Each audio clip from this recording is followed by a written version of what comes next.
saved does not mean we're going to be affected about the things that are happening in life.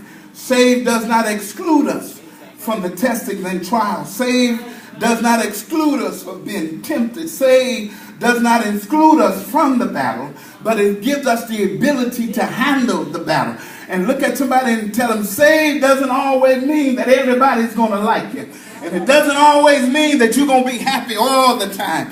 Because there's a lot of things that come with being saved. There's a lot of things that happen that come. And what it is, people lose the enlightenment of it because they figure that I felt like this when I first got him. Then that means that as I keep him, he's going to deal with every issue. That means that I ain't got to go back to how I felt. But watch this. One thing you got to understand is that when you came to Christ, you had to fight.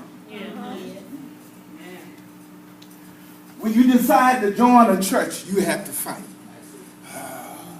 When making a decision where I'm going to be in or out, you have to fight. So it is an inkling that even though there are good things in it and the benefits are great, you got to be reminded to stay there, that you got to be ready to fight. Look at somebody, tell them, honey, you got to be ready to fight. Yeah. And sometimes we get discouraged. I ain't going to say we don't get discouraged because people want to say, honey, shake yourself, come out of it. But because we are in our human form, it affects us. Because we are in the human nature, we haven't been transformed fully yet. There are things that's going to happen in life that's going to affect you. But you got to remember, as the writer said, I got to sit down and recall the former days, because the things that I have to deal with sometimes is going to get hard and the mountains are going to get rough. So sometimes I got to take and remember this. Watch this. Have you ever thought about when you was younger?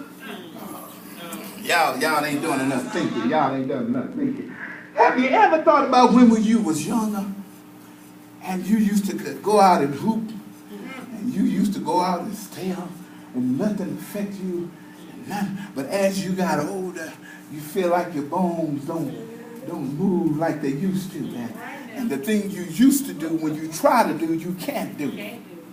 But you get the joy out of remembering when you was.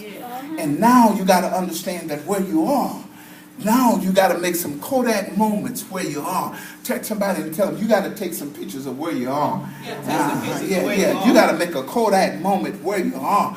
Because one thing you got to remember, you're going to have to forget about the things of the past. In order to move forward, push somebody just a little bit. I don't care if you have to get up and walk to the front.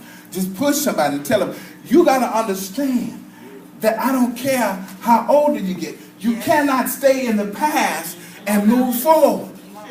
Touch somebody, y'all ain't saying that. Y'all shake your head. You got it? You cannot stay where you were and move forward, because there are some past issues you need to forget. And remember this, the more you think about the past, it starts your moving forward.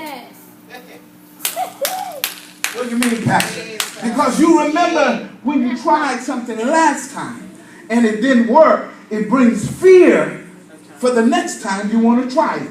It'll hold you back. But there has to be some boldness, as Peter did when God told him to come. Look at somebody and tell them, God have already given you the answer. Now it's up to you to get out of the boat. Old friends that you used to hang around with in high school, you got to understand that they ain't going to hang around with you forever. Touch somebody and tell them you got to learn how to meet some new folks.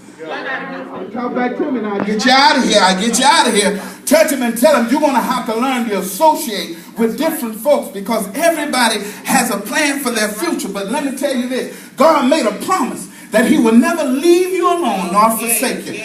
If everything else leave, remember what he told you. Touch somebody and tell them, remember what he told you. Because we've got to learn how to get joy out of the promises. I'm going to talk to somebody now. Maybe I'm preaching to me today. Maybe I'm preaching to Reverend Williams. So if I'm preaching to myself, I got to preach to myself. Sometimes you got to learn that things are going to change. But you got to make it better where you are now, because your past only holds you back to disappointment, to sadness, but yet at the same time, it makes you remember who brought you to where you are right now. Take somebody and tell them, honey, you got to learn how to rejoice in spite of what you feel. See, you can You have to, let me show you something. And I know it looks like I'm going off, but I'm not going off. Watch this. You got to learn how to bring joy into your own life and own worship. Because if you depend on me, what's my job? My job is to give you the word that's going to bring you joy. Let me see.